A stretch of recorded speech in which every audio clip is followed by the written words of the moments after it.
बुढ़ागौरजी क्षेत्र के भोरकी गांव में संविधान निर्माता भारत रत्न बाबा साहेब डॉक्टर भीमराव अंबेडकर की मूर्ति का अनावरण कार्यक्रम आयोजित किया गया। मुख्य अतिथि विधायक राजेंद्र सिंह गुड़ा रहे। समाजसेवी राकेश देवथिया विशिष्ट अतिथि रहे। समाजसेवी राकेश देवथिया ने बालिकाओं की शिक्षा के लिए मुद्दा उठाया। कार्यक्रम में राजू ठेकेदार ने सबके सामने शपथ ली कि मैं भविष्य में कभी भी दहेज नहीं लूंगा और नहीं लेने दूंगा तथा सामाजिक कुरीतियों को जड़ से खत्म करने का प्रयास करूंगा। विधायक राजेंद्र सिंह गुड़ा और समाजसेवी राकेश देवथिया ने बाबा साहेब अम्बेडकर के सिद्धांतों पर चलने की प्रेरणा दी। विधायक गुड़ा ने कहा कि मैं विधायक हूं तो सिर्फ और सिर्फ बाबा साहेब अम्बेडकर की वजह से हूं, उनके संविधान की ही देन है, वरना आज राजा महाराजाओं का शासन होता। उन्होंने बताया कि आज गरीब के बच्चों को रोजगार नहीं मिलता, अमीर व पूंजीपतियों के बच्चों को रोजगार मिलता है। विधायक गुड़ा ने देवनारायण गुरुकुल परीक्षा 2023 के झुंझुनू जिला टॉपर गर्वित कांटीवाल को सम्मानित किया। कार्यक्रम में बाबा साहेब के आदर्शों पर चलने वाले कार्यकर्ताओं व प्रबुद्ध व्यक्तियों को साफा पहनाकर व मोमेंटो देकर सम्मानित किया गया। मंच संचालन केशव बरवर ने किया। कार्यक्रम की अध्यक्षता भोर की सरपंच न्यामीचंद जानगिर ने की। इस दौरान खीवासर सरपंच मथुरा प्रसाद, पूर्व जिला प्रमुख विद्याधर गिल, बीएल भाटी, सत्यपाल कांटीवाल, शीशराम सिलोलिया, ताराचंद बरवर, रोहिताश निर्मल, मदन मास्टर, विक्की निर्मल, राधेश्याम गिल, गिरधारी लाल सहित हजारों की संख्या में महिला एवं पुरुष मौजूद रहे। सभी जगह बड़ा गांव के अंदर हमने बाबा रामदेव जी का मंदिर के लिए जन उपयोगी भवन बनाया। 20 लाख से ज्यादा पैसे लगा के रामदेव जी के मंदिर बेगवाड़ों के मोहल्ले में हमने उदयपुर वाटी में एक शानदार हॉल बनाया। आज बाबा साहब की मूर्ति के ऊपर ही एक हॉल का काम पतलंगी में चल रहा है। ये काम शायद हमारे नरेंद्र जी बैठे बजाव में भी चल रहा है। ये कोई गवर्नमेंट की स्कीम नहीं थी, जरूरत थी लोगों की, उसके हिसाब से काम हुआ। बीएल भाटी साहब, सच बात है, ये जिला अग्रणी जिला है। ये जिला शिक्षा के अंदर, व्यापार में, बिजनेस में, नौकरियों में राजस्थान में सबसे आगे जो जिले हैं उनमें से पहले पायदान पर खड़ा हमारा झुंझुनू जिला।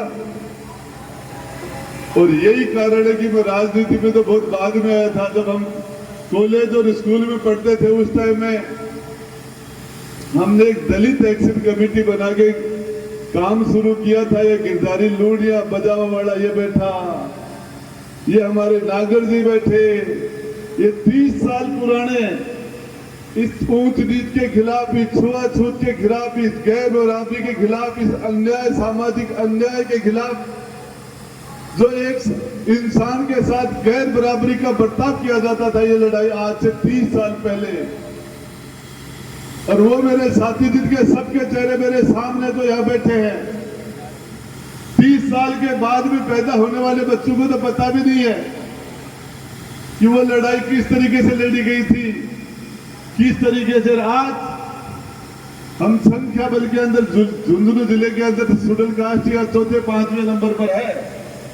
संख्या बल नहीं है, लेकिन मनोबल के ऊपर ये हमारा हम नंबर 1 पर है, मनोबल। और इस मनोबल को उठाने के लिए जो हमने काम किया, आज वो पौधा जो हमने बिल्कुल छोटा लगाया था, जो पेड़ बन के खड़ा है, और ये संघर्ष का प्रतीक है। ये संघर्ष से बड़ा, ये सब लोगों को पता है, ये पार्क आज से 7-8 साल पहले बन के तैयार हो जाता। लोगों की इच्छा भी थी, लोगों ने प्रयास भी किया, लेकिन सत्ता का दुरुपयोग करके, और जिस तरीके से, ये तो छोटी सी बात है, बाबा साहब का झुंझुनू जिले के अंदर जो स्टेचू बना, बाबा साहब का अम्बेडकर पार्क बना, और ये डॉक्टर भीमराव अंबेडकर के साथ जुड़ा हुआ है। जहां ये नाम आएगा वहां ब्रेकर तो आएंगे, इस नाम के साथ ब्रेकर आते हैं। लेकिन उस महान आदमी की महानता आपको समझनी चाहिए। पूरा संविधान उन्होंने हाथ से लिखा था, पूरा संविधान अपने हाथ की कलम से लिखा था।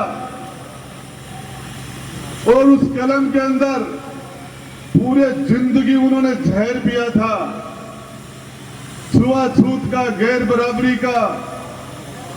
आप सोच सकते हो, महाराष्ट्र की धरती के ऊपर एक दलित के घर में एक छोटा सा बच्चा पैदा हुआ था। उस बच्चे को एक भले आदमी ने पहचाना था और पता था कि ये बच्चे की प्रतिभा को समझ के बड़ौदा महाराज गायकवाड़ ने उस बच्चे को, जिस टाइम हमारे हिंदुस्तान में लोगों को पढ़ने का अधिकार नहीं था, शेड्यूल कास्ट के लोग हैं चाहे वैश्य समाज के लोग हो, अलग अलग पढ़ना और पढ़ाना सिर्फ ब्राह्मण का काम था, क्षत्रिय का काम था सिर्फ लड़ाई करने का, रक्षा करने का। ऐसे तो क्षत्रियों को भी पढ़ने और पढ़ाने का अधिकार नहीं था। उस जमाने के अंदर डॉक्टर अम्बेडकर को बड़ौदा के महाराज गायकवाड़, जिन्होंने उस युग के अंदर अमेरिका के अंदर पढ़ने के लिए भेजा था, अमेरिका में एक गरीब के बच्चे को, एक दलित के बच्चे को, आज हमारे लोग बड़े बड़ी कुर्सियों पर बैठे, बाबा साहब के आरक्षण की वजह से बैठे हैं। कितने लोग हैं ऐसे जो अपने परिवार के बच्चे भी उनकी मदद करते हैं। कितने लोग हैं जो बाबा साहब के बताए हुए रास्ते पर चल के और एक गरीब का उत्थान करने के लिए काम करते हैं। मैं आपको बताना चाह रहा हूं, विश्वनाथ प्रताप सिंह हिंदुस्तान के प्रधानमंत्री बने थे। बरसों से मांग थी डॉक्टर अम्बेडकर को भारत रत्न देने की, और ये भारत रत्न डॉक्टर अम्बेडकर को संविधान, जिस दिन संविधान बना और जिस दिन संविधान लागू हुआ उसके दूसरे दिन ही दे देना चाहिए था। 26 जनवरी 1952 को देश का संविधान लागू हुआ और 27 जनवरी 1952 को बाबा साहब को भारत रत्न का सम्मान जीते जी दे देना चाहिए था। वो इसके हकदार थे, लेकिन वो नहीं हो पाया और उसको होने में 40 साल लगे। 40 साल बाद बाबा साहब को सम्मान मिला। लोग बात कहते हैं डॉक्टर अम्बेडकर, सच्चाई भी है। अब 1950 को, सॉरी, तो मैं आपको बताना चाह रहा हूं डॉक्टर अम्बेडकर को दुनिया यह कहती है कि डॉक्टर अम्बेडकर, सच्चाई भी है इसमें कि दुनिया के माने हुए अर्थशास्त्री थे। दुनिया के माने हुए अर्थशास्त्री थे। उस लिहाज से डॉक्टर अम्बेडकर को हिंदुस्तान का फाइनेंस मिनिस्टर बनना चाहिए था। हिंदुस्तान का फाइनेंस मिनिस्टर बनना चाहिए था, लेकिन डॉक्टर अम्बेडकर को विधि मंत्री बना गया, लॉ मिनिस्टर बनाया गया। लॉ मिनिस्टर तो सरकार के टॉप 20 में भी नहीं होता, टॉप 20 में भी नहीं होता, टॉप 50 में भी नहीं होता। सबसे आखिरी पायदान का मंत्रालय डॉक्टर अम्बेडकर को दिया गया था। ये भी भेदभाव ही था। इसके साथ साथ मैं आपको बताना चाह रहा हूं, आप सब लोगों ने लगन और मेहनत से एक काम किया।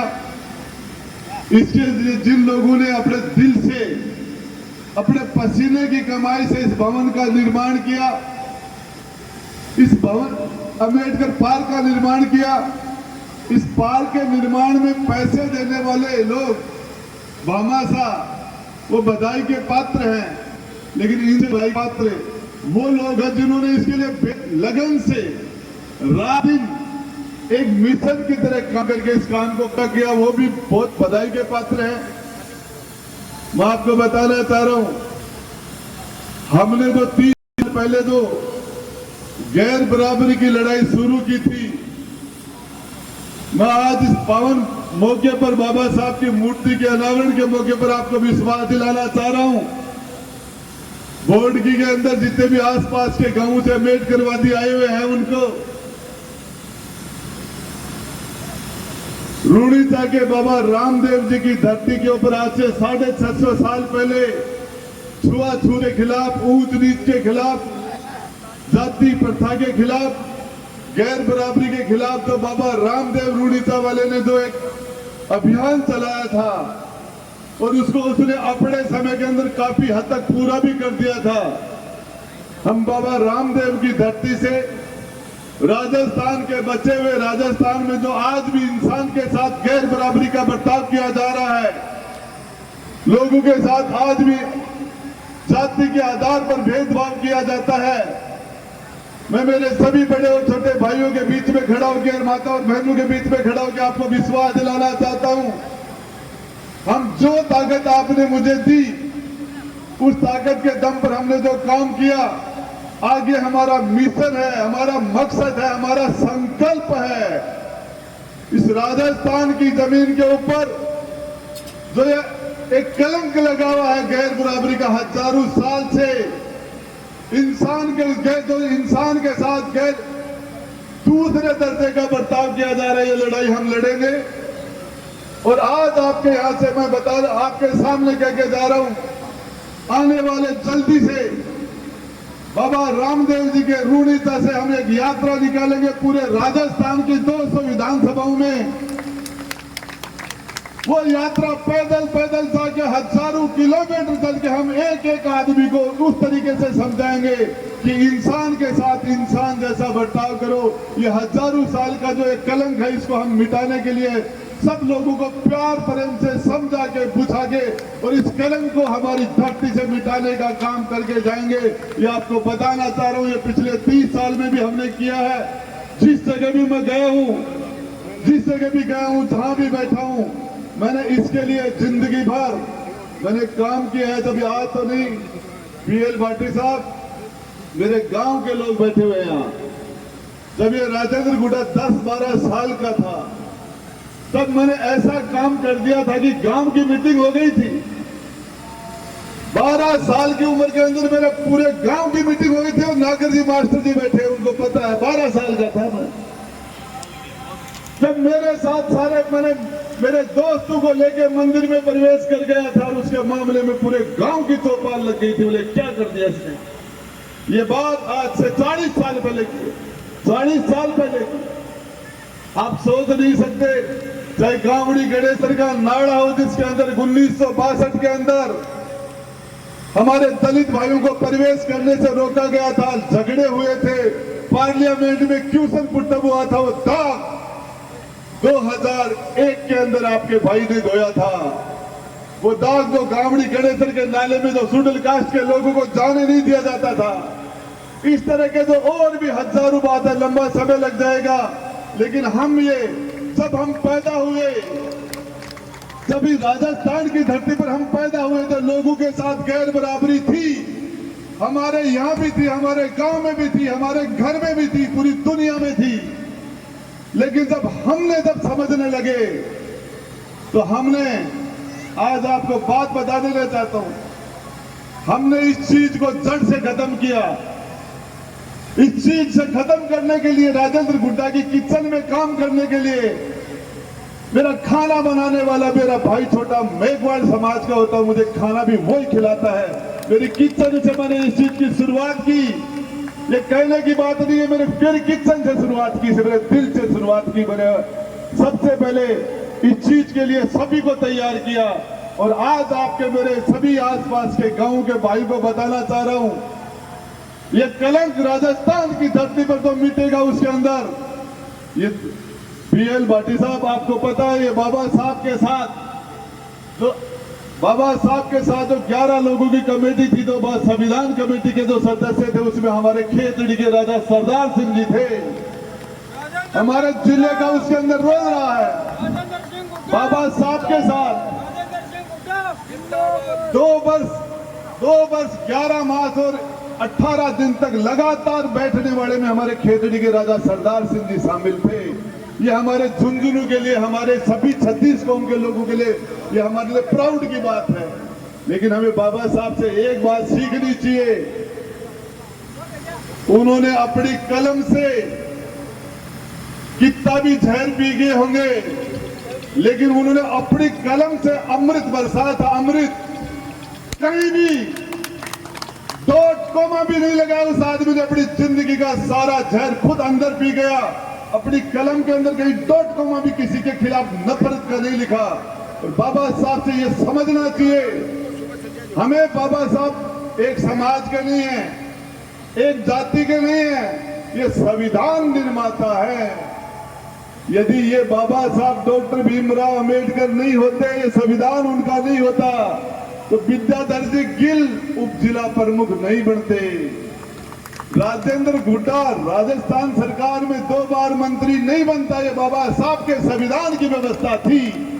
हम तो छुट भाई थे, सामान्य परिवार में जन्मने वाले थे, राजाओं के फैसले थे, उनके ऊपर के फैसले थे, हमारा नंबर तो कभी भी नहीं आता। हम उससे इस झुंझुनू जिले में, इस उदयपुर वाटी में पहला व्यक्ति हूं मैं जिसको बाबा साहब के संविधान का सबसे ज्यादा लाभ मिला, सबसे ज्यादा फायदा हुआ, क्योंकि पहली बार और दूसरी बार आयु 70 साल में मंत्री मैं ही बना।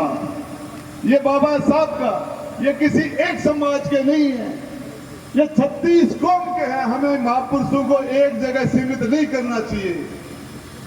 इस संविधान में यार नरेंद्र मोदी जी क्या प्रधानमंत्री होते, अशोक गहलोत जी क्या मुख्यमंत्री हो सकते थे, क्या ये दूसरे लोग हो सकते थे? ये किसी एक आदमी का नहीं मेरे भाई। आपको तो इस मामले के अंदर बाबा साहब से सबसे बड़ी सीख यह है, पूरे जीवन में किसी के प्रति जहर नहीं उनकी जबान में से नहीं आया, न बाबा साहब की कलम से किसी के प्रति जहर आया। पूरे संविधान में कहीं भी किसी भी एक जगह भी उन्होंने यह साबित नहीं किया कि कौन नफरत के काबिल है और कौन परसेंट, सब के सब बराबर।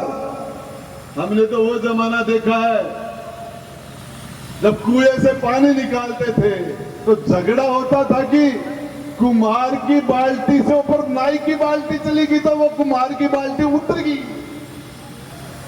और दर्जी के बाल्टी से ऊपर सुंदर की बाल्टी चली गई तो दर्जी की बाल्टी उतर गई। पर दोबारा काट के बाल्टी ने मांझ के फिर पासा करता, वो जमानों कम से खड़ोगे। आज जाती ऊंची है, आज जाती नीची है, लड़ाई चालती। बोलो हमारे गांव में पानी लेवा जाता है ना, स्कूल में जाबा की जल्दी के मायने बाल्टी ने जल्दी खींच लेता, हमारा जांगीर समाज आगे बाल्टी नीचे रहते तो बोले आ तो उतर गई।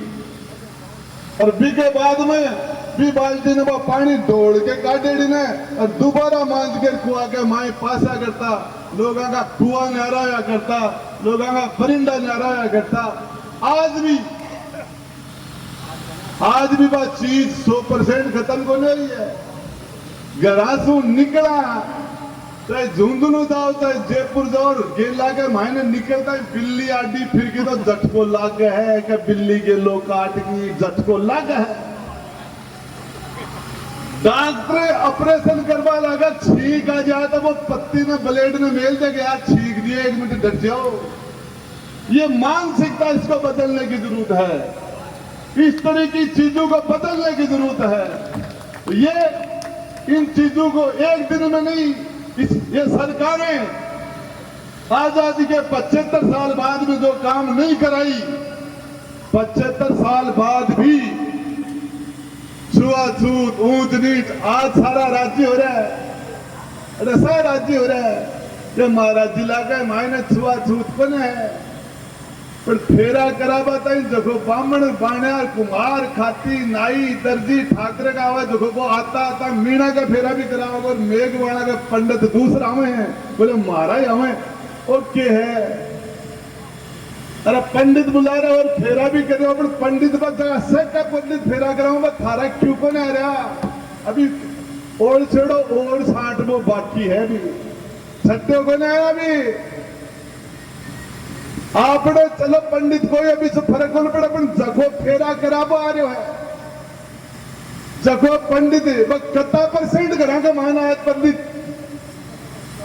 कुछ प्रोग्रेसिव लोग है जगह 5% करा के माना आज पंडित सारा का जाए है, लेकिन 95% तो मेघवाल आपका पंडित आप ही बना रखे। बोले ओ बामण बोले तो मेघवाल ये वो सब गाँव पर ठिकाने को नहीं आ रहे हो। दाग में कतार आदमी जा रहे हैं, वोटा हाथ में तो आ जाओ, बैठ पाते ही। पर इस चीजों को ठीक करना पड़ेगा, ये मानसिक बीमारी इनको ठीक करना पड़ेगा। ये हर जगह, ये आप क्या सोच रहे हो? मैं आपको बताना चाह रहा हूं कि झुंझुनू जिला पढ़ाओ गया है, विकसित नहीं, ये 5000 साल की बीमारी है। इसको ठीक करने के लिए प्यार से, प्रेम से, हाथ जोड़ के, मुस्कुराहट के, गुलाब का फूल दो कि सबके फेरे करा रहे हो महाराज, हमारे भी करा दो। प्यार से, लोकतांत्रिक तरीके से आ जाएंगे, एक दिन में आएंगे, दूसरा गुलाब का फूल दोगे आ जाएंगे। और आराम से हमने प्यार से इस उदयपुर वाटी के अंदर, हमारे जिले में, हमारे शेखाट वाटी में एक काम किया, समझा के, बुझा के। और ये काम करने के लिए राजस्थान की 199 विधानसभा में पैदल पैदल जाने का काम करूंगा। और जब तक ये दाग लेके पैदा हुआ था छुआछूत का, लेकिन मरूंगा तब ये दाग मिटा के मरूंगा, इस दुनिया में दूंगा तब तक। राजनीति क्या होती है? राजनीति क्या होती है? इसके लिए एक एक आदमी को इंसान के साथ इंसान जैसा बर्ताव महात्मा बुद्ध ने आज से 2500 साल पहले इस बीमारी को सबसे पहले चैलेंज देने वाला आदमी जो था वो महात्मा बुद्ध, गौतम बुद्ध था, इस धरती पर, हिंदुस्तान की धरती पर। और इसीलिए डॉक्टर अम्बेडकर ने कहा था, बुद्धम शरणम गच्छामि, धम्मम शरणम गच्छामि, संघम शरणम गच्छामि। मैं बुद्ध के शरण में जाता हूं। ये किसी जाति का काम नहीं है, किसी जाति में जन्म लेने से कोई अम्बेडकरवादी नहीं हो जाता है। मेघवाल समाज के अंदर भी मनुवादी हो सकते हैं, ब्राह्मण समाज में भी अम्बेडकरवादी हो सकते हैं। इसके अंदर किसी जाति की ठेकेदारी नहीं है। ये सर्व समाज के लोग आराम से मिलके, प्यार से, प्रेम से हम इन चीजों को हमने ठीक किया है। और बचा हुआ काम हम राजस्थान की धरती पे और ठीक करने का काम करेंगे, लोगों के दिमाग में। एक छोटी सी बात कह के मेरी बात खत्म करूंगा। एक बार प्रमुख साहब, हम जगत सिंह दायमा बसपा के अध्यक्ष थे, बानसूर के एमएलए थे। 5-7 गुर्जर समाज नहीं है, एमएलए थे वो। तो हम जैसे उनके पास गए तो वो एक स्टूल के ऊपर खड़े हुए, एक प्रतिमा लगी हुई थी, उसको उल्टा कर दिया उन्होंने। और फिर बैठ के बोले, वो क्या बात है? मैंने कहा साहब ये क्या किया आपने? बोले सुन, एक गुजरा ना जना तो फोटो ने कर दूं ए तो वो देवनारायण भगवान ऊपर आ जाए। अरे सुटल कास्ट उन्होंने ओटी उल्टी कर दूं, अब अम्बेडकर सामाजिक बल आ जाए, बेबी राजी हो जाए, बाद में गुजरन पाछा राजी कर दूं तो और सड़ा को ध्यान रखो, और तो सब ठीक है। आ बीमारी है ना, ये नीचे बैठा दमोरा, क्या जान लगानी पड़ी थी साहब हमें, पट्टे देने के लिए जान लगा दी थी। पूरे राजस्थान में 25 साल में एक ही जमीन सरागा से बाहर निकली और बोनाजी का, दमोरा का जोड़ा। वोट नहीं डाल सकते थे ये, जिसके साथ रहते थे उसको वोट नहीं, वोट मजबूरी में कि घर टूट जाएगा, कोई भी डर रहता था। आज उस जमीन का पट्टा राजस्थान में एकमात्र दमोरा के बोनाजी में दलित समाज के 100 पट्टे उनको मिले।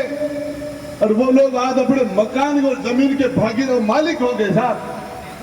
मैं उनको भय रहता था। और इस मंच पर जितने भी लोग बैठे हैं, सबने संघर्ष किया है। विद्याधर जी गिल साहब को मैं सुनना चाहता था और मुझे बीच में बुला लिया, और मैं जल्दी निकलना चाह रहा हूँ, शायद वो नहीं बोलेंगे या लास्ट में बोलेंगे, मुझे पता नहीं। लेकिन मैं आपको बताऊं, इन्होंने भी संघर्ष कर दिया। अम्बेडकरवादी आदमी है, संघर्ष करते हैं। और इसमें किसी जाति का, इस विचार पर किसी जाति का कब्जा नहीं है, ये विचार है। तेजपाल जी जान लगा दी इस बार के लिए। तेजपाल जी ने आज पहली बार, मैंने मेरे 20 साल के राजनीतिक जीवन में तेजपाल जी ने आज पहली बार स्टेज पर बैठे देखे। मैं लुक रहा था, इस टेबल का गैल में लुक रहे, मैं पहली बार सापो मंदाता देखे। मैं तो पूरी कोशिश कर ली, आदमी कदे है ना कदे सापो मारा। मैं तो 20 वर्ष में तेजपाल जी के बोला आज के चाव से बिवाएंगे। आज तेजपाल जी है पहली बार। तो ये सभी का सहयोग रहा, इससे चीज बनी। जो चीज मैं आपको बताना चाह रहा हूं, हम ऐसी शुरुआत करें जिससे दूसरों के अंदर जहर पैदा हो, उससे हमारा भला नहीं हो सकता। हम प्यार से दुनिया में बड़ी से बड़ी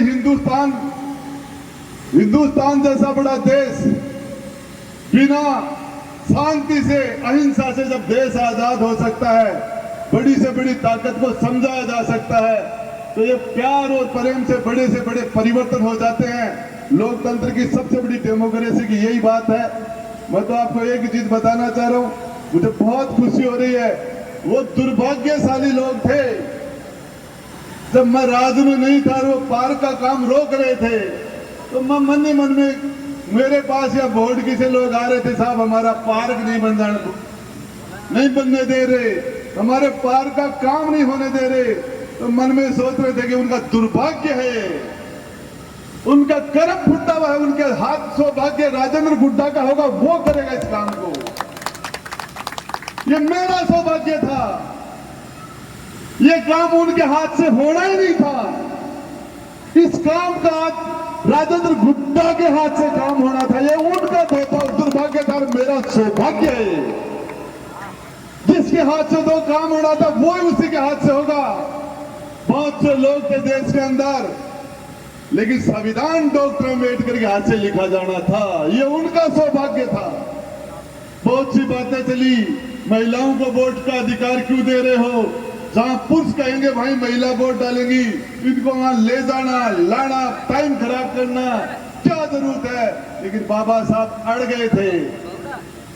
आज नहीं तो कल, 50 वर्ष में नहीं तो 100 वर्ष में, 200 साल में ये भी तैयार हो जाएंगी, अपने विवेक से फैसला करेंगी। एक न एक दिन इनको ये अधिकार देना पड़ेगा, आप सोच सकते हो। लेकिन आज जिस तरीके से बाबा साहब ने लोकतंत्र जो बनाया, आज उसके सामने बड़ी चुनौती आ गई है। उन्होंने समानता का अधिकार दिया, राजनीतिक स्वतंत्रता का अधिकार दिया, लेकिन जेब में रुपया गुना चुनाव लड़वा को अधिकार सेकंड है, बट चाहे गरीब आदमी आज चुनाव नहीं लड़ सकता। उस राजनीतिक स्वतंत्रता का अधिकार खत्म हो गया। एक हाथ से दो, दूसरे हाथ से लो। एक तरफ लोग पैसे से पैसे वाले हो गए, गरीब से गरीब वाले हो गए। गरीब आदमी किस तरीके से अपनी राजनीतिक स्वतंत्रता के अधिकार का उपयोग करेगा? सरपंच का चुनाव 50 लाख रुपए में हो जाता है, इससे ज्यादा गरीब आदमी चुनाव कहां से लड़ेगा? तो चुनाव लड़ने का अधिकार बाबा साहब ने दिया था, लेकिन गरीबी की स्थिति में वो अधिकार हमसे छीना गया। ये लोक संपत्ति के वितरण में जो गंभीर विसंगतता पैदा हो गई, पैसे का, धन बल का ज्यादा से ज्यादा दुरुपयोग हो गया, भ्रष्टाचार फैल गया, ये जातिवाद फैल गया। हमारे लोकतंत्र के सामने जो चुनौतियां आ गई, उन चुनौतियों में अब दोबारा नए सिरे से कोई ऐसा और व्यक्तित्व पैदा होगा जो हिंदुस्तान में परिवर्तन करेगा। मैं आपको बताना चाह रहा हूं, अकेली सरकारी नौकरियों से परिवार नहीं चल सकता। हिंदुस्तान के अंदर सिर्फ पूरे देश में 2.5 करोड़ सरकारी नौकरियां हैं, उनसे 15 करोड़ लोगों का परिवार चल जाएगा। लेकिन हिंदुस्तान की जनसंख्या लगभग 1 अरब 40 करोड़ होगी। 1 अरब और 25 करोड़ लोगों का कैसे काम चलेगा? हमें प्राइवेट सेक्टर में जाना होगा, हमें उस सेक्टर में जाकर के अपने झंडे गाड़ने होंगे। हमारे लोगों को रोजगार के बारे में हमें सोचना पड़ेगा। सरकारी नौकरी के बाद जाके भी हम किस तरीके से हमारे नौजवान को हम रोजगार देके सक्षम और मजबूत बना सकते हैं, सरकारों को ये फैसले करने पड़ेंगे। सरकारों ने जिस तरीके से माता और बहनों के प्रति, सरकारों की पूरी ताकत कुर्सी को बचाने में चली जाती है, दिल्ली को राजी करने में चली जाती है, और आम आदमी की किसी को चिंता नहीं है। रोज बच्चे, हमारे नौजवान तैयारी करते हैं, कॉलेज से निकलने के बाद कोचिंग करते हैं, पेपर आउट होते हैं, पेपर बिक जाते हैं, सेंटर बिक जाते हैं, और अफसरों के और नेताओं के, मंत्रियों के और बड़े बड़े लोगों के बच्चे पास हो जाते हैं, पेपर आ जाते हैं, इंटरव्यू में सिलेक्शन हो जाता है। गरीब का बच्चा काबिल होने के बावजूद भी रह जाता है, रख दिया जाता है। ये तो जिस तरह का हमारे नौजवान के साथ तो भेदभाव हो रहा, पक्षपात हो रहा है, इसके बारे में हम अलग से अब हमें ये लड़ाई लड़नी पड़ेगी, कोई अपने आप करने वाला नहीं। आजादी के 75 साल बाद में छुआछूत नहीं हटी। ये सारी चीजें हमें खुद को ये काम करना पड़ा, आगे भी हमको खुद को ही करना पड़ेगा। ये नौजवान जो आज एक कारण से सरकार की नौकरी नहीं मिल पा रही है, उस दलित समाज के बच्चे का भविष्य नरक में चला जाता है, और उसके लिए दूसरे समाजों के लिए भी हमें इस मामले में सोचना पड़ेगा। खेती घाटे का सौदा हो गया, आज खेती जमीनों में पानी रहा नहीं, किसानी घाटे का काम हो गया, और आज फसल आज सब चल रही है, बारिश नहीं हुई। ये सरकारों को बड़े फैसले लेने चाहिए। आज का आप शानदार कार्यक्रम किया आपने, और इसके लिए आपने अपना बहुत महत्वपूर्ण समय निकाल के आपने अपना समय दिया, आपने हम लोगों को बुलाया, मान सम्मान दिया, उसके लिए आपका बहुत बहुत आभार व्यक्त करता हूं और आपसे माफी चाहता हूं। एक घटना हो गई थी आने से पहले, रास्ते में कोई मधुमक्खी ने किसी छत्ते ने बच्चों पर अटैक कर दिया, लोगों पर अटैक कर दिया। 2-3 लोग ज्यादा सीरियस थे, गुड्डा के अंदर लेके आए, उनको झुंझुनू रेफर कराना पड़ा, उनको भेजना पड़ा, उनकी इलाज की व्यवस्था करनी पड़ी। इसलिए आपको आधा घंटा पौन घंटा वहां धूप पे खड़ा रहना पड़ा। इसके लिए आप सबसे हाथ जोड़ के माफी मांगता हूं, और आप मुझे पता है कि आप मेरे बड़े और छोटे भाई मुझे माफ कर देंगे। और इसके साथ साथ शानदार काम किया, इसके लिए आपका धन्यवाद। कल आप मेरे बेटे के जन्मदिन पर आप सारे लोगों ने आके आशीर्वाद दिया मेरे बच्चे को, शिवम को, इसके लिए बोर्ड की जमीन पर सभी लोगों का बहुत बहुत धन्यवाद। वो आपका जिस आपने प्यार प्रेम से आप आए, और मेरे परिवार के आप सारे सदस्य और परिवार के सदस्य की तरह आपने सारे लोगों ने आके इतनी बड़ी तादाद में जो आशीर्वाद दिया, उसको जिंदगी में नहीं भूल पाऊंगा। धन्यवाद। जय भीम, जय भारत।